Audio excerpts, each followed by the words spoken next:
ایسے ہی ایک سرسبز اور شاداب گاؤں سندل پور کے کونے میں ایک چھوٹی سی دکان تھی۔ اس دکان کے باہر ایک پرانا سا بورڈ لگا ہوا تھا جس پر دھندلا سا لکھا ہوا تھا رحیم خان کی دکان۔ رحیم ایک 50 سالہ بوڑھا لوہار تھا جس کے چہرے کی جھریاں اور ہاتھوں کے چھالے اس کی عمر بھر کی محنت کا پتہ دیتے تھے۔ وہ صبح سورج نکلتے ہی اپنی دکان کھولتا اور اپنی بھٹی سلگاتا اور رات گئے تک اپنی ایمانداری سے لوہے کو پگھلا کر بہت سے اوزار بناتا۔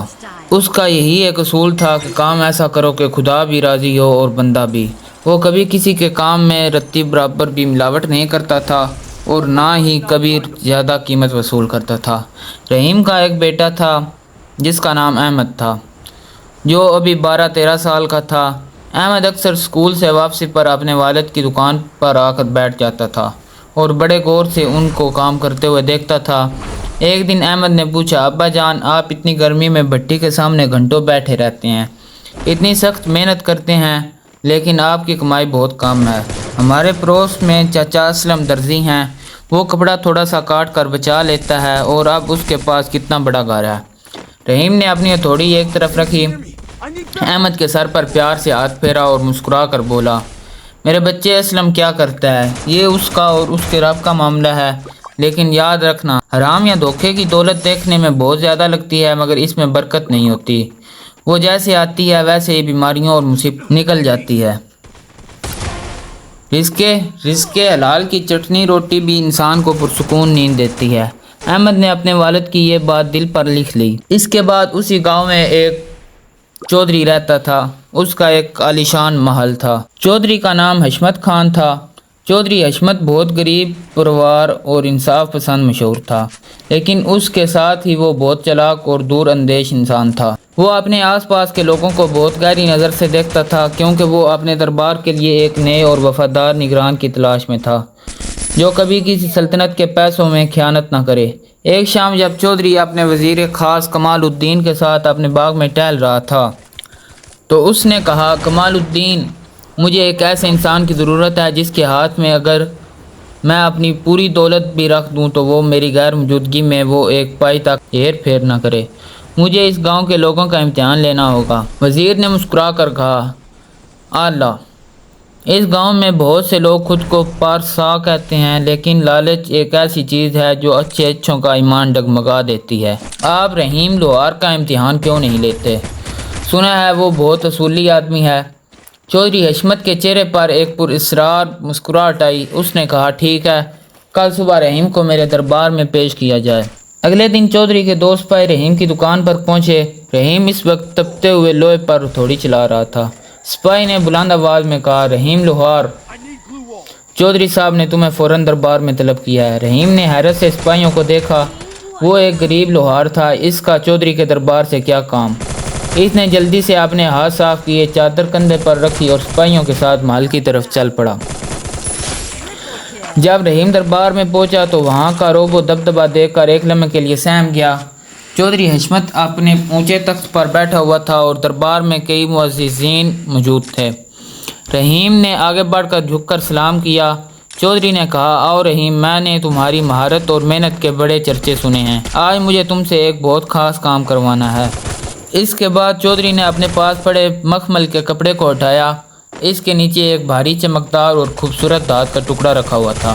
وہ دیکھنے میں بالکل خالص سونا لگ رہا تھا، جس کی چمک سے دربار روشن ہو رہا تھا۔ چودھری نے وہ ٹکڑا رحیم کی طرف بڑھاتے ہوئے کہا، یہ خالص سونا ہے جو مجھے میرے ایک قریبی دوست نے تحفے میں دیا ہے۔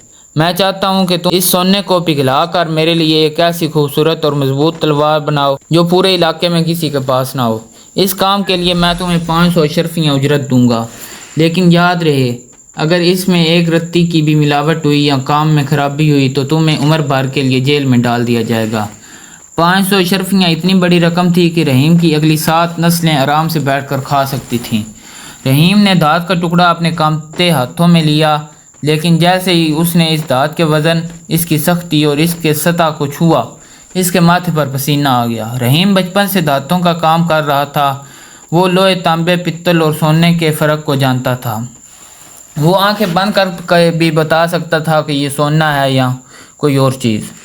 اس نے غور سے دیکھا تو سمجھ گیا یہ سونا نہیں، یہ دراصل پتل کا ایک ٹکڑا تھا، جیسے ماہر کیمیاءدان نے بہت صفائی سے کیمیکل لگا کر سونے جیسی چمک دی تھی۔ باہر سے دیکھنے والا کوئی بھی عام انسان اسے سونا ہی سمجھتا، لیکن ایک سچے لوہار کی نظر کو دھوکہ دینا ناممکن تھا۔ رحیم کے ذہن میں خیالات کا طوفان اٹھ کھڑا ہوا۔ اس نے سوچا، چودھری صاحب کو کسی نے دھوکہ دیا ہے یا وہ خود نہیں جانتے۔ اگر میں چودھری کو بتا دوں تو یہ پتل ہے تو وہ غصے میں آ جائیں گے، میں ان کے تحفے کو جھوٹا کہہ رہا ہوں، اور اگر میں خاموشی سے اس پتل کی تلوار بنا دوں اور اوپر سے سونے کا پانی چڑھا دوں تو چودھری کو کبھی پتہ نہیں چلے گا اور مجھے 500 اشرفیاں بھی مل جائیں گی۔ اسی سوچو بچار میں رحیم وہ دھات کا ٹکڑا اپنے کاندھوں پر اٹھا کر اپنی دکان میں لے آیا۔ وہ پوری رات سو نہ سکا، وہ دکان میں اکیلا بیٹھا رہا، اس چمکتے ہوئے ٹکڑے کو دیکھتا رہا۔ اس ایک طرف غربت تھی، ٹوٹی ہوئی چھت تھی اور بیٹے کا مستقبل تھا جو ان 500 اشرفیوں سے سنور سکتا تھا۔ دوسری طرف اس کی زندگی بھر کی کمائی، یعنی اس کی ایمانداری اور اس کے والد کی نصیحت تھی۔ رات کے آخری پہر جب پورا گاؤں سو رہا تھا، رحیم نے اپنی بھٹی کی طرف دیکھا۔ اس نے سوچا، اگر آج میں نے یہ جھوٹ بول دیا تو میں دنیا کی نظر میں تو امیر بن جاؤں گا، لیکن جب رات کو اکیلا بیٹھوں گا تو اپنے ضمیر کو کیا جواب دوں گا؟ میں اپنے بیٹے احمد کو کس منہ سے کہوں گا کہ رزق حلال کماؤ؟ نہیں، میں چودھری کو سچ بتا دوں گا، چاہے وہ مجھے جیل میں کیوں نہ ڈال دے۔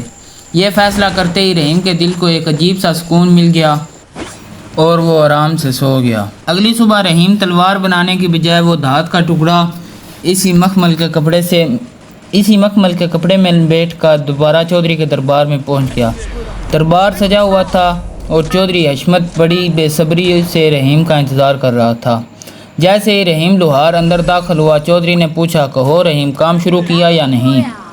میری تلوار کب تک تیار ہو جائے گی؟ رحیم نے دھات کا ٹکڑا چودھری کے سامنے میز پر رکھا، اپنے ہاتھ باندھے سر جھکایا اور بہت ہی نرم مگر مضبوط آواز میں بولا، چودھری صاحب مجھے معاف کر دیں، لیکن میں یہ تلوار نہیں بنا سکتا۔ دربار میں یکدم سناٹا چھا گیا۔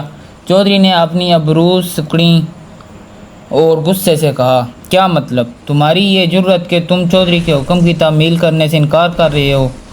کیا تمہیں اپنی جان پیاری ہے یا نہیں؟ رحیم نے نظریں اٹھائیں اور کہا، چودھری صاحب آپ مجھے جو سزا دینا چاہیں دے دیں، لیکن سچ یہ ہے کہ یہ دھات سونا نہیں ہے، پتل ہے جس پر سونے کا رنگ چڑھایا گیا ہے۔ میں ایک ایماندار لوہار ہوں، میں پتل کو سونا کہہ کر آپ سے 500 اشرفیاں نہیں لے سکتا، میرا ضمیر مجھے اس دھوکے کی اجازت نہیں دیتا۔ یہ سن کر دربار میں بیٹھے لوگ آپس میں کھانہ پوسی کرنے لگے۔ کچھ نے کہا کہ رحیم پاگل ہو گیا ہے، اتنی بڑی دولت کو ٹھکرا رہا ہے اور چودھری کی ناراضگی مول لے رہا ہے۔ چودھری حشمت چند سیکنڈ تک رحیم کو گھورتا رہا اور پھر اچانک دربار اس کے کہکے سے گونج اٹھا۔ چودھری اپنی کرسی سے اٹھا نیچے آیا اور اس نے رحیم کو اپنے گلے سے لگایا۔ رحیم حیرت سے چودھری کا منہ دیکھنے لگا۔ چودھری نے مسکرا کر کہا، رحیم مجھے پتا تھا کہ یہ سونا نہیں پتل ہے، یہ پتل میں نے خود ایک سونار سے تیار کروایا تھا تاکہ میں تمہارا امتحان لے سکوں۔ مجھے اپنے شاہی خزانے اور دربار کے اموار کے لیے ایک ایسے نگران کی تلاش تھی جو میری غیر موجودگی میں بھی ایک پیسہ ادھر کا ادھر نہ کرے، جس کا ایمان پیسوں کو دے کر ڈگمگا نہ جائے۔ چودھری نے اپنے وزیر کی طرف اشارہ کیا۔ وزیر نے ایک بڑا تھال آگے بڑھایا جس میں چمکدار 500 اشرفیاں رکھی ہوئی تھیں۔ چودھری نے کہا، رحیم یہ 500 اشرفیاں تمہاری تلوار بنانے کی اجرت نہیں بلکہ تمہاری سچائی اور ایمانداری کا انعام ہے، اور آج سے تم سندل پور کے شاہی دربار کے امور خاص کے نگران ہو، اور تمہارا بیٹا احمد شاہی مدرسے سے تعلیم حاصل کرے گا۔ رحیم کی آنکھوں میں آنسو آ گئے۔ اس نے خدا کا شکر ادا کیا جس نے اسے لالچ کے وقت سیدھے راستے پر قائم رکھا۔ جب وہ محل سے باہر نکلا تو سورج کی کرنیں اس کے چہرے پر پڑ رہی تھیں اور اسے اپنے والد کی بات یاد آ رہی تھی، جھوٹ کی بنیاد جلدی گر جاتی ہے مگر سچ کا پھل ہمیشہ میٹھا ہوتا ہے۔ نتیجہ، اس کہانی سے ہمیں یہ سبق ملتا ہے کہ حالات کتنے ہی کٹھن کیوں نہ ہوں اور لالچ کتنا ہی بڑا کیوں نہ ہو، انسان کو کبھی اپنی ایمانداری کا دامن نہیں چھوڑنا چاہیے۔ عارضی فائدے کے لیے بولا گیا جھوٹ انسان کو ہمیشہ کے لیے گرا دیتا ہے، جبکہ سچائی اور دیانتداری انسان کو دنیا اور آخرت دونوں میں سرخرو کرتی ہے۔